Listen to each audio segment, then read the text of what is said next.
Bismillahirrahmanirrahim. Assalamu alaikum. Dear students, today we are going to study our poem, The Twice, written by Coventry Patmore. I'm your teacher, Shiba Hassan Moria.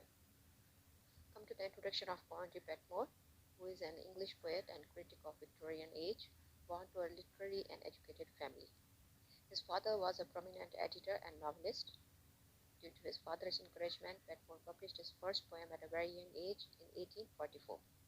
Patmore worked at the British Museum from 1846 to 1865 and was associated with pre-Raphaelites. His most celebrated work is The Angels in the House, which published in 1854, which was warmly praised by critic Ruskin and many others, and portrays the family life. Patmore was sincere and highly original poet. He wrote in verse, usually free and irregular for the period, and in the natural, easy-flowing language. This is the picture of Patmore, born in 1823 and died in 1896. To the biography of Patmore, his full name was Coventry Patmore. Occupation was critic and poet.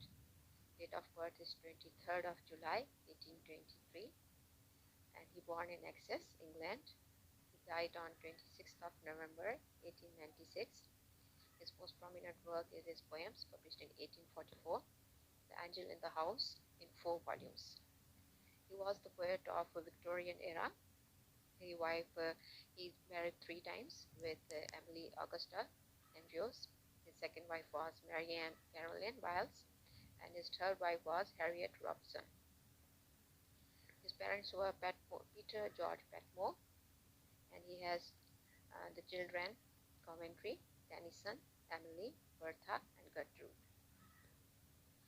The celebrated work of Patmore is Principles in Art, published in 1889, Religio Poetae, published in 1893, Poems, published in 1844, Des Espousals, published in 1856, Faithful Forever, published in 1860, The Angel in the House, a long narrative and lyrical poem, published in 1854, How I Managed My Estate, published in 1886, The Unknown Eros, published in 1877, a volume of papers entitled Principles in Art, published in 1879, and Religio Poetae, published in 1893. Coming to our poem, The Twice, written by Coventry Patmore, and the language is, of course, English. It is a symbolical poem, and the theme is religious and family life, and it is the poem of a Victorian era.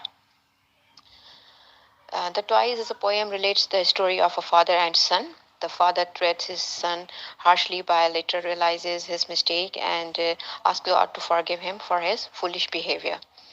Come to the poem The Twice. My little son, who looked from thoughtful eyes and moved and spoke in quite grown-up voice, having my law the 7th time disobeyed, I just struck him and dismissed with hard words and unkissed. His mother, who was patient, being dead, then fairly lest his grief should hinder her sleep, I visited his bed, and found him slumbering deep, with darkened eyelids and their eyelashes yet, and his late sobbing wet. And I with moan, kissing away his tears, left other of my own.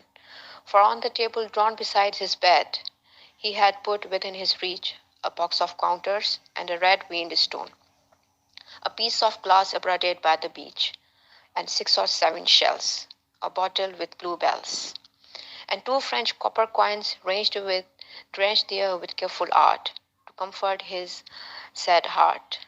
So when the night I prayed, to God I wept and said, Ah, when at last we lie with a drenched breath, not vexing thee in death, and thou rememberest of what twice we made our joys, how weakly understood thy great command did good, than fatherly not less, than I whom thou hast moulded from the clay. Thou'lt leave thy wrath and say, I will be sorry for their childishness. Let's talk about the little simple toys the boy used to play. The father goes to his son's room. His son is in a deep sleep. Besides the bed, the father finds a box of counters, red veined stone, a piece of glass, 6 or 7 shells, a bottle with blue bells, and 2 French coins. All these toys are arranged in a proper order. Coming to our summary, as I told you, it is a religious poem and kind of family matters the poet has discussed. So the poet tells us that how the father punished his son for disobedience. The child acted and talked just like he's a grown up man. He made noises and disturbed his father. Well, his father asked him to keep quiet, but the son did not obey him. Seventh time, the father punished his son and sent him away without the usual kisses and love he used to give to his son. The child was much grieved. He left his father and went to bed. After some time, the father realized that he had made a mistake, as his son was lonely since his mother has been dead. He feared that the child might not be able to sleep due to his grief. So, out of the grief, he went to his bed and found that the child is asleep. His eyelids are swollen due to weeping. His eyelashes were still wet with the drops of tears. The father became more emotional when he found that his son had very neatly arranged some pieces of glass, a red winged stone, some shells, a bottle of bluebells, and two French copper coins on the table. They were simple and innocent, but very enough toys that were enough to comfort his sad and alone and upset heart. He noticed that the boy had sought consolation in small ordinary objects to comfort his sad heart. It was a touching scene for the father whose wife was dead and there was no one to console the child. He felt sorry for his attitude. The father bent over the child and kissed away the tears from the boy's cheeks, but tears from his own eyes dropped on the son's face due to emotions and sentiments. In this poem, the poet points out that God is always kind and merciful to man, but man often fails to follow the commands of his Creator. He provides man with all the simple joys of life, yet there are some who do not fear God even on their deathbed. God knows that though we had been disobeying his commands and enjoying ourselves with worldly things, he yet he forgives us. The father hopes that as he has forgiven his son, God would pardon him for his childishness and his sins, his wrongdoings. He prayed all night with the feeling that God is merciful and he would forgive him. The Twice is a religious poem in its spirit. Through this simple poem, Coventry Patmore conveys the greatness of God. He uses simple language and vivid images to convey his thought. In the poem Twice, poet has used a simile. Here he compares a father to God. The poet says, "My love for my child is nothing as compared to God's love to me. I beat and punish my child for every small matter, but God loves me so much that he forgives me." The language of the poem is easy to understand. The poem is powerful enough to invoke emotions. The guilt of a father feels after beating his child is expressed in a sensitive manner. And another part of the poem where the poet feels that he is being getting a strong support from the toys in the room.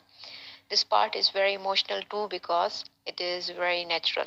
Sometimes when we are emotionally weak, then anything can inspire us. The poet feels that the non living toys are real humans and they are emotionally supporting the poet. So, in the end, we realize that this poem is a symbolic, very simple, in a very ordinary and simple language. Hope you will understand. So, this is it for today. Thank you so much for reading this. I hope that you will benefit from this lecture and you will read it carefully and you will be able to answer all the questions. If you have any questions and queries, kindly let me know. Thank you so much and have a nice day.